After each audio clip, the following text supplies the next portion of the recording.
Hello, ladies and gents. Welcome back to the series where you are unfortunate enough to watch my gameplay as we talk about the machines, which this week around will be another one of my favorites, the T20 Tier 7 American Medium Tank. Now all of this said, today's replay might actually be to your liking, with 9 kills and a lovely 1 vs 4 finish. Now I played this match just last Monday on stream while platooning with Bob for a few games, so if you were there, you know what's coming. And if you don't and want to check it out right now, there is a timestamp waiting for you in the description below. But let's get started. Regarding the history of the tank, there won't be a separate article on it this time around on the Wartime blog, because quite simply enough, it's short enough to discuss it right here, right now. So, T20. It was actually part of a series of medium tank concepts, including the T20, T22 and T23, that the US military tested out while trying to find a successor of the M4 Sherman. Surprisingly though, after reaching the prototype phase, actually neither of the designs were accepted, mostly due to issues with the transmission. The development was not a complete waste though, as it eventually led to the quite successful M26 Pershing. Now before we jump right in the gameplay, just a very quick word about the armor of this machine. It only exists on paper. Okay, well that's of course not completely true, but it's definitely one of the least armored Tier 7 medium tanks, which are not known for their crazy armor to begin with. The very edges of the turret can bounce a few unlucky shells, and the sides are thick enough not to get overmatched, but if you are trying to rely on your armor too much in this machine, well, you are mostly doing it wrong. Alright, I think it's time we leave the dry stuff behind now and discuss the pros and cons for this machine while dishing out a nice amount of damage in the background. Alright, so here we are in our T20, this time around in a standard battle on highway. Now before we start to talk about the machine itself, just have a look at this godlike matchmaking. Oh my god, this is probably the best kind of matchmaking this machine can get. But let's get back to the details. So, T20. As I probably mentioned before a couple of times already, this thing is certainly one of my favorites at Tier 7. Although purely by the stats, it really shouldn't be. But let's see the details. So, as you might be well aware, the gun on this thing has a pretty low rate of fire. It's able to fire not even 7 rounds a minute, which gives it one of the lowest DPMs at this tier. Hell, this thing doesn't even reach 1600 DPM, which is quite abysmal really, especially if you consider that other Tier 7 mediums are mostly around the 2000 DPM mark. And oh, by the way, getting spotted there means that there is somebody around the bridge down there, so let's get into cover, unless we want to get peppered by those scorpions, pretty much guaranteed to camp the ridgeline next to the enemy base. But back to the gun on the T20. The statistics on it are kinda nice but not exceptional. So the penetration is 160 average, which is not bad. The alpha damage is 240, which definitely makes it one of the more punchier medium tank guns at Tier 7, but again, it's nothing exceptional. Aim time 2.2 seconds, it's about average. Dispersion 0.36, it's not bad, but again more average. Dispersion values are quite alright as well, so overall it's nice and punchy, but it has a low rate of fire. It does the job, but it's not one of the best tank guns at Tier 7. Probably why I like this machine a lot, because the rate of fire is low enough so it actually forces me to get back into cover. If you are overly aggressive with this thing, you just get yourself shot because you can't really fight your way out of fire. And whoa, we are getting spotted again, so there is still somebody there. Now that means we have to make our way to that water tower, which should give us ample protection from anybody in the middle or against the snipers on the cap. Even might have some nice side shots here, like that one. Sweet, first kill. But I'm getting distracted. So the gun, it's alright, it's nice and punchy, but don't expect to go ham on the enemies. if they are not distracted.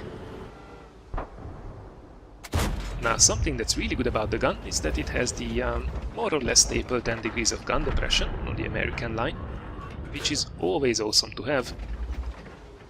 But what else can this machine offer? Well, it's certainly not armor, as we briefly mentioned during the introduction at the beginning of the video. This thing is one of the least armored medium tanks on the line, and well, the tier 7 mediums are not really famous for their tough armor to begin with. There is an opportunity. 12 artillery is barely sticking out behind the ridge. And whoa, it flies through this time, 0.36 meter dispersion. Not the most accurate in the game, but it did work out this time around. So the armor is alright against lower tiered opponents, mostly. And it can bounce a couple of shells, especially the sides can be a little bit trollish because they can't be overmatched, so in situations you can actually even side scrape with it. Not that I would be suggesting to rely on it.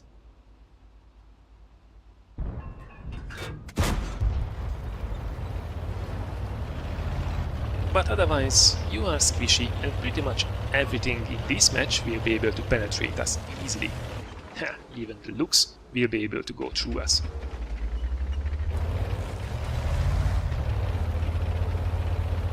So, what does this machine have then that's going for it?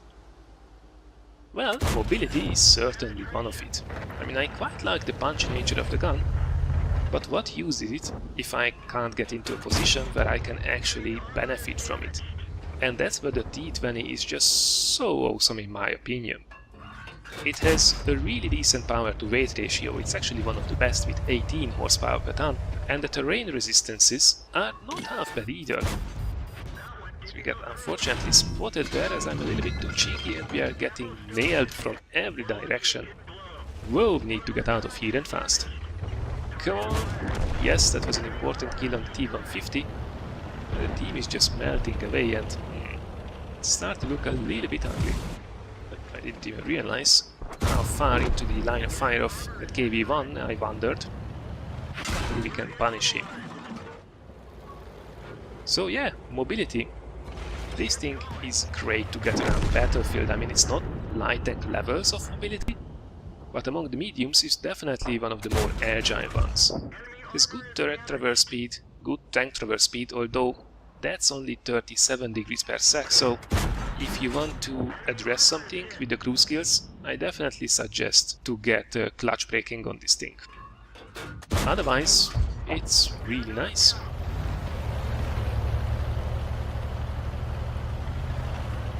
The way you usually play this tank is in a support role, and thanks to its mobility it's actually able to get into positions where you can get some flanking shots off, where you can support your teammates. Fortunately, Bob was a little bit caught out there.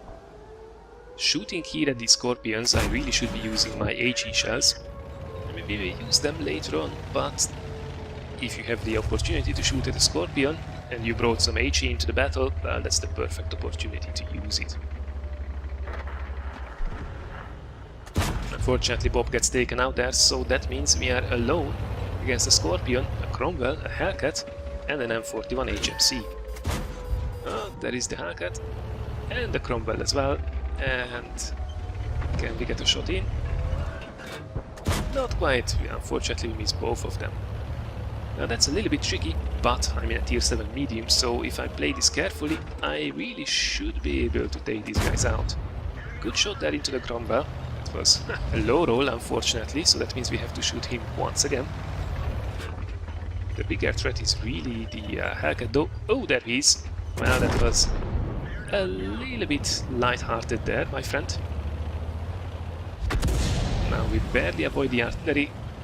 Where is the Cromwell? Oh, there he is. Goodbye, Mr. Cromwell. Lovely snapshot there. This thing is not that bad actually shooting on the move, even though that's with the low rate of fire you really shouldn't take your chances that much.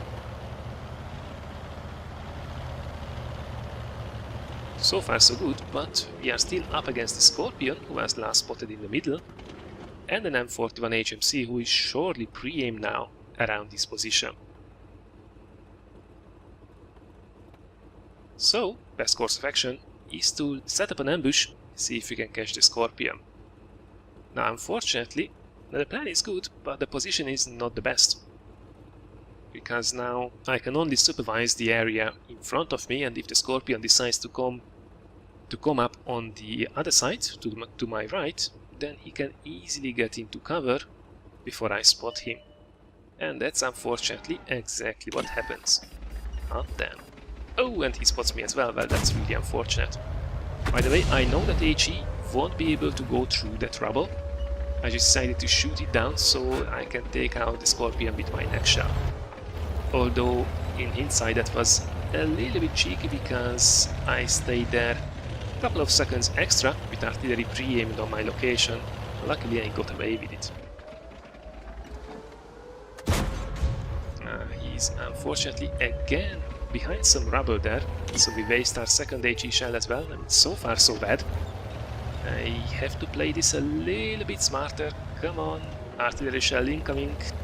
There we go.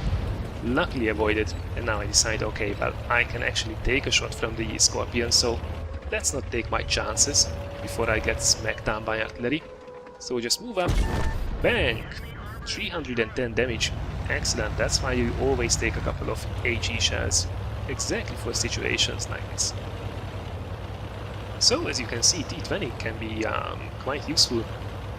Get into position and then just not get yourself into a crossfire, but if you can engage your enemies one by one, it's actually pretty neat. So 8 kills secures, and now it's only the M41 HMC. Question is, will he be still sitting in the same position which he occupied in the first 10 seconds of the game, or is he being sneaky? Well, we will find out soon enough. Let's go for the cap and check out the usual artillery positions. Well, there are basically 3 positions where artillery usually likes to sit. One is around A7, A8, behind those bushes where also the tank destroyers usually are.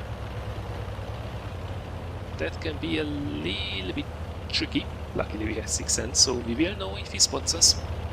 Otherwise, they also like to sit in that little depression in the lower ground around A0, which we will check out first. We don't get spotted here, so probably he's not there on the red line. And artillery can also sit around E0 at the edge of the city. Although here at these mid-tiers, that's usually not where they are. Now, moment of truth, and he's not here. Alright, well, he's not here and I haven't been spotted, so most probably he is not sitting behind those bushes either, behind the base. So at this moment, he could be at the edge of the city, but I decide I will not go and try to look for him. He might be running away as far as I know. So, it's time to camp. Let's force him to come. I can hide behind this house, so in case he tries to take a punt, I'm pretty safe here. He could still splash me, but I think I will take my chances.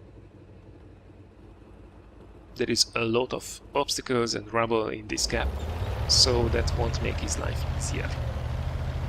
Now, I don't want to sit fully behind the house because I want to be able to spot him as well, and he pretty much has to come from the direction of the city. Oh, there he is. And that is kill number 9, secured on the M41 HMC. So, this was the my ace in the T20. A great little machine, just as long as you don't want to be too aggressive with it.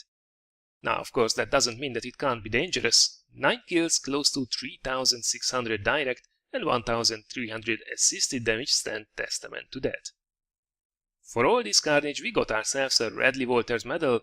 I always seem to be one short of a pulse, damn it, together with a high caliber and a Top Gun to go with it.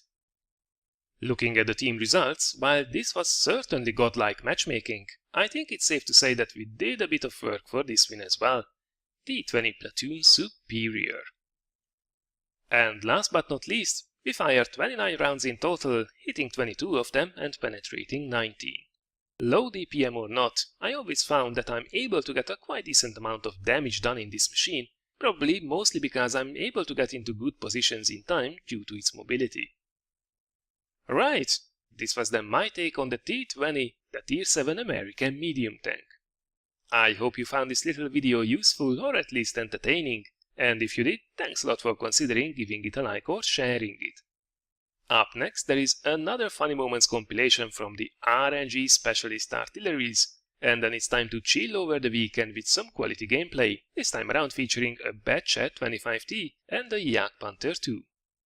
As for me, however, let me already wish you an excellent weekend. Thank you very much for watching, and I look forward to seeing you again next week as well.